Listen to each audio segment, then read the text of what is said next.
खुलुमबाय बड'लेण्ड आपडेट चेनेलाव नोंथांखौ बयखौबो बरायबाय। दिनैनि फार्स्ट निउस आपडेटआनो जाहैबाय बाक्सा जिल्लानि सासे फरायसुलिया गावनि जिउखौ फोजोबना लादों। बाक्सा जिल्लायाव मोनसे दुखुनांथाव जाथाया जालाङो। बाक्सा जिल्लानि सिङाव थानाय गलागाव गामिनि थागिबि फोजोंस्रि बर'आ हरखाबै गावनो फासि नांनानै गावनि बेसेन गोसा जिउखौ फोजोबना लादों। बिथाङा थांनाय मेट्रिक आनजादाव मोनब्रै आयदायाव लेटार लानानै उथ्रिसारदोंमोन। मानि जाहोनाव बिथाङा गावनि बेसेन गोसा जिउखौ फोजोबना लाखो दासिमबो मिथिनो मोननाय जायाखै। नैथियाव दङ चिरां जिल्लानि बिजनियाव गारिनि जाब्रबथायजों सासे लाइमोननि जिउ खहा। चिरां जिल्लानि बिजनि बर' बाजार बुरिपारायाव CISFआव साख्रि मावनाय सासे लाइमोना गारिनि जाब्रबथायजों जायगायावनो जिउ गोमायो। मिथिनाय बादिब्ला AS15G 1016 नाम्बारनि पालसार बाइकजों बिजनि नोगोरनिफ्राय अक्सिगुरि फारसे थांबाय थानाय समाव AS01G67930 नाम्बारनि गंसे ब्रयलार रोगाग्रा गारिजों मुगामुगि सौग्रावनाय जायगायावनो जिउ गोमायो बाक्सा जिल्लानि सिमला फेब्ला बर' गामिनि अरबिन्द बर'नि फिसाज्ला 29 बोसोर बैसोनि बिकास बर'आ। थामथियाव दङ प्रमद बर'आ बुंदों UPPLआ BJPजों जेबो सोमोन्दो गैया। बाक्सा जिल्लानि सिङाव थानाय जाला रायजोआरि फुजा जाग्रा फोथाराव मेलेमजिबिफोरनि मोनसे मेल जानानै थाङो।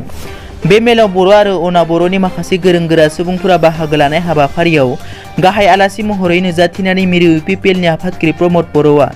बे मेलाव प्रमद बर'आ नुजाथिनानै गोरों गोरा सुबुंफोरजों सोंनाय फिननाय खालामज्लायो। बेनि उनाव प्रमद बर'आ खौरांगिरिफोरनि सिगाङाव फोरमायो दि UPPL हानजाया BJP दोलोजों जेबो सोमोन्दो गैया। बे बाथ्राया हाग्रामा महिलारिनि बुंलाबायनाय रावसो होननानै रोखा बुंथियो। मख'नो गोनांदि बे मेलेमजिबिफोरनि मेलाव बियाबनि गोबां मेलेमजिबिफोरा बाहागो लायो। ब्रैथियाव दङ सासे आइजोखौ 4 डेलिभारि बयआ जिनाहारि खालामदों। हादरनि राजथावनि दिल्लीयाव मोनसे गोदान जिनाहारिनि जाथाय।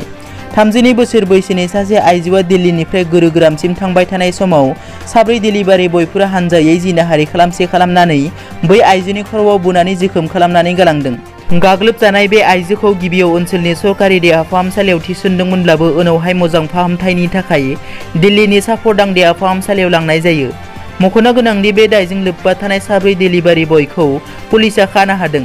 पुलिसआ मिथिहोनाय बादिब्ला डेलिभारि बयखौ पंकज पवन रन्जन आरो गबिन्दमोन होननानै मिथिनो मोननाय जादों। बाथियाव दङ क'क्राझाराव मैगं थाइगंनि बेसेना बारायग्लाबनायनि जाहोनाव सांग्रां नोगोरारिफोरा जिंगा सिदों।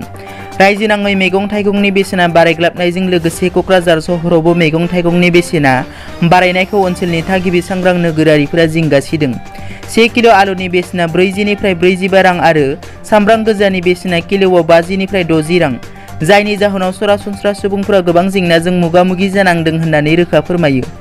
दिनैनि रादाबा एसेनोसै। नोंथांमोना जुदि आंनि चेनेलखौ दासिमबो साबस्क्राइब खालामाखै, अन्नानै साबस्क्राइब खालाम। गोजोन्थों।